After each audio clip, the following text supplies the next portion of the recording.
Télé Délire. Jean-Marc Morandini. Avec Laurent Delahousse qui est toujours notre invité. Mathieu Madénian nous rejoint. Bonjour Mathieu. Bonjour. Alors vous avez regardé la télé hier? Alors hier j'ai regardé Derrick, parce que je regarde Derrick, voilà. J'ai le droit, avec un copain on fait un concours, lui il regarde le renard et moi Derrick, et le premier qui s'endort a perdu. Et hier, pour l'instant il y a 3-3. Et hier, événement télévisuel dans Derrick, il y a eu une course-poursuite. Je ne déconne pas, une course-poursuite à la Derrick. Deux Audi des années 70 qui roulent au super dans les rues de Nuremberg au mois de février sous la pluie. Ça aurait pu être une bonne scène, dommage que Derrick s'arrête à tous les feux. Sur Arte, 99 francs. Je me suis régalé, j'ai adoré ce film. Alors c'est un film sur l'expérience de Bec BD dans l'univers de la pub. Alors dans ce film il y a de la cocaïne partout, on se croirait dans les bureaux de Réservoir Prod, mais ça va, mais c'est vrai. Fallait que la faire, ça là, j'étais obligé. Mais c'est vrai, quand tu vois certaines pubs, tu sais que les mecs se shootent.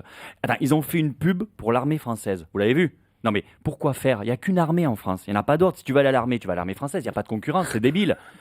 Bon, il n'y a que moi qui trouve ça débile. T'as aussi les pubs pour te prouver l'efficacité des tampons et des serviettes hygiéniques, où ils te montrent des nanas en train de faire du footing ou du cheval. Quel rapport? Moi, ma copine, quand elle a ses règles, elle fait ni du footing ni du cheval, elle fait juste la gueule. Et non, mais c'est vrai. Ils font même les pubs pour le gel. Vous avez vu les pubs pour le gel où le mec il raye sa tête sur le mur? Mais ça n'a pas de sens. Les produits sont cons. Ils ont même sorti un gel. Écoute ça. Effet saut du lit. C'est pour avoir la même coiffure que quand tu dors. C'est un peu comme si tu achetais du dentifrice mais pour puer de la gueule. Ça revient exactement au même. Il y en a une dernière qui est fabuleuse. C'est une pub pour un test de grossesse. Écoutez bien, on dirait la bande-annonce de Rambo 2. Écoutez. La dernière génération de tests de grossesse est arrivée. Découvrez la seule innovation technologique sur laquelle vous pourrez enfin faire pipi. Faire pipi. C'est une vraie pub, hein, je précise. C'est une vraie pub. C'est pas truqué. Hein. Et faire pipi. Alors, parce qu'avant, apparemment, comment elles faisaient les filles? Elles mettaient le test sous les bras pour savoir si elles dansaient, j'en sais rien. Et donc hier, 99 francs sur Arte. C'est un film grand public avec Jean Dujardin qui a cartonné au cinéma. Et ils l'ont mis sur Arte. Bah alors Arte, qu'est-ce qui se passe? On a changé sa ligne éditoriale, on essaie de faire de l'audience maintenant? C'est fini les documentaires sur Hitler? Bon, à 22h20, il y avait quand même La nouvelle vie de Monsieur Horten. C'est un film norvégien de Bronhammer en VO où un cheminot retraité dresse le bilan de son existence. Ouf, vous m'avez fait peur Arte, je croyais qu'on allait se marrer, j'allais vous dénoncer au CSA. Bon, un conseil pour ce soir Mathieu. Ce soir, il y a, alors là c'est moins marrant, violence conjugale sur France 5, commence à sortir 4 femmes victimes de violences qui témoignent. Bon, si vous préférez voir 11 mecs se prendre une raclée, il y a aussi Auxerre Milan AC sur Canal. Le plus dur pour Milan, ça va pas être de jouer contre Auxerre, mais de trouver Auxerre. Sérieux, Milan c'est connu pour le foot, la mode, la Scala. À Auxerre, le truc le plus connu c'est Émile Louis. Oh non. Si. Quelle horreur. Et puis même à Auxerre, il y a pas de TGV. Les mecs, ils vont arriver comment en TER? Ça va leur faire bizarre aux Milanais de venir à Auxerre. Normalement, tu sais, les mecs en déplacement, ils dorment dans des palaces. Là, ils risquent de dormir chez l'habitant. À Milan, j'ai regardé un documentaire. C'est un des clubs les plus riches du monde, et tous les joueurs dans les vestiaires, ils ont un sèche-cheveux. Il faut savoir qu'à Auxerre, il y a encore des shots à la turque.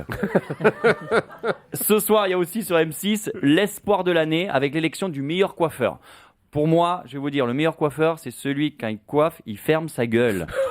Je sais pas ce qu'ils ont les coiffeurs à toujours parler. Moi, j'arrive, j'anticipe, je dis voilà, je m'assois, je dis bonjour. Alors avant que vous commenciez, j'aime beaucoup le temps qu'il fait. Je me fous des résultats du PSG et la vie des stars m'indiffère. Et voilà, bien dégagé derrière Zoé, s'il vous plaît. Bon, vous voulez dire quelque chose à notre invité aujourd'hui, Laurent Delahousse. Je suis fan, je vous adore. Vous présentez le journal de France de le week-end. Alors, préférez bosser le dimanche, ça payer double peut-être, j'en sais rien.